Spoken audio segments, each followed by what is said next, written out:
Tie பண்ணும்போது முன்னை விட அதிகமாக நரமுடி வர்றதை கவனிச்சிருப்போம். ஏன்னு தெரிஞ்சுக்கிறதுக்கு முன்னாடி ஹேர் டை எப்படி ஒர்க் ஆகுதுன்னு பார்க்கலாம்.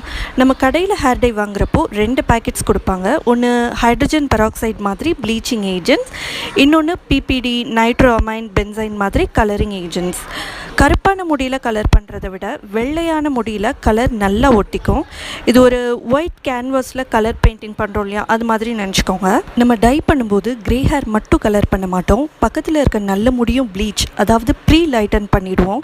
இதனால் அந்த இடத்துலையும் மெலனின் கம்மியாகி நாளடைவில் அந்த முடியும் வெள்ளையாயிடும். நம்ம முடி கியூட்டிக்கல், கார்டெக்ஸ், மெடுலான்னு 3 லேயர்ஸாக இருக்குது.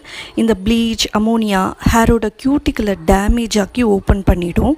பிபிடியும் ஈஸியாக உள்ளே போயிடும். ஹெர்பல் பேஸ்டு டை யூஸ் பண்ணும்போது அதால் கியூட்டிக்கலை தாண்டி உள்ளே போக முடியாது.